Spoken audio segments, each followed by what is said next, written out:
often what happens is you kill the rapport with the customer because they're like, oh, this company are pretty desperate. Like, why are they hounding me so much in the inbox? Probably the most profitable email flow that I've set up with Klaviyo is the abandoned cart flow. I'm sure it's the same for most e-commerce businesses. So I'd say that, and let me know if you agree, Stephen, is the first one to focus on in terms of the first flow to set up in Klaviyo. So do you agree that's the first one to set up? And secondly, if so, how would you go about setting up an initial abandoned cart flow? Sure, that's a great question. It's also the one that's honestly the one in Klaviyo you don't get out of the box. You have to add this to your Shopify theme. And I think that's one of the things that oftentimes is missed is that you have to add code to your site to actually have added to cart work. If it doesn't, you won't be able to use that flow. So that's first and foremost, add it to your theme. That's probably the most impactful thing you can do. Next, I would write down, this is what I would do. And so we have a free worksheet that somebody can use and get from us. But I would say, write down what you want someone to do after they've added to cart but didn't check out. What would you tell them? If you and I sat down and had a cup of, coffee in America, tea with, in the UK, what would you tell me were the reasons why I should buy it? Write them all down.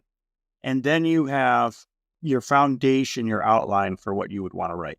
And that's what I think is missing a lot of times. And some of our best clients, that's where we put all the effort into. So it's your unique selling points. Remind them, hey, it's free shipping if you hit this dollar amount.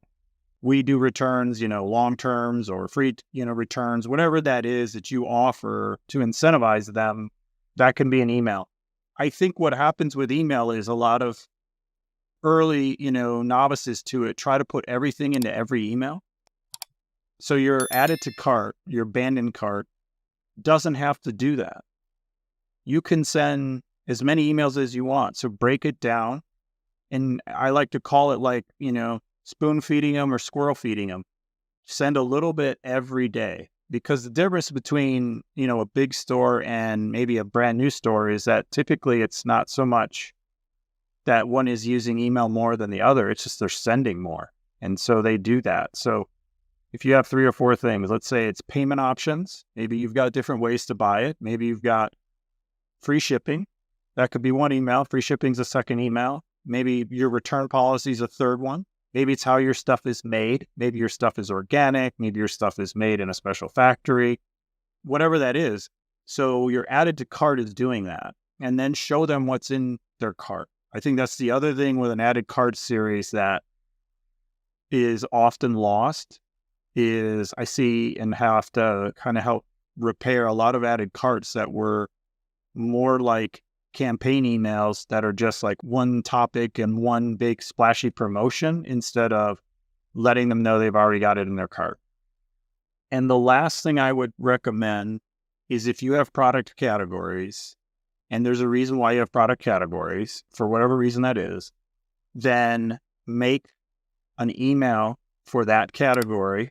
And then when someone adds that category into their cart, you have 3 or 4 unique selling positions. So for example, I'll go back to selling a knife because I think it's a very basic thing that most people can understand. It's just a knife that cuts things, right? So you have a knife, but somebody adds a sheath or some kind of protective covering in it, right? So now you have an email and added cart that shows the value of that sheath. Whatever it is, 3 or 4 things. You can carry it with you. It'll protect it. It'll keep the knife from rusting. I'm not making these up on the fly, but I don't see enough of that. And that's the thing that you have the power to, like, getting people to just understand your products and communicating that, like, it's very simply through added to cart. Like, we know what you've got in your cart. Like I said before, if we sat down and had a cup of coffee, what would I tell you to make you interested in it? And then do that over a series of emails. You have up to 30 days to keep that person's cart cached. So you have an entire month's opportunity to market to them. So use it wisely. Yeah, wise words. And like you say, so many early entrepreneurs, it's so tempting when you're building out that Klaviyo flow to just go straight for the jugular and think, I'm going to just, okay, second email, this is it. This is my last chance, like sell, sell, sell. And then I think often what happens is you kill the rapport with the customer because they're like, oh, this company are pretty desperate. Like, why are they hounding me so much in the inbox? Unsubscribe. And, they're gone. Whereas I think some of the most successful Klaviyo campaigns I've seen they actually look the most unpolished and the worst. Like, they don't look like professional branded emails.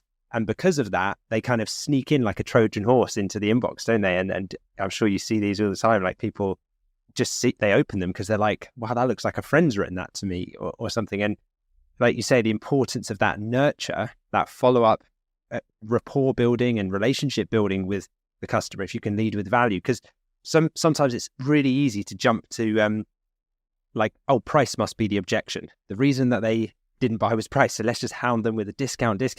But there are so many other objections it can be, right? And so, yeah, it's a wasted opportunity not to use that 30-day period, like you say, to start just unpacking all these different objections and be like, was it this angle? Like, do you not know how to use it? Is it to do with like aftercare? Is it to do with assembly? Is it, there's all these reasons that might be the factor. And really interesting.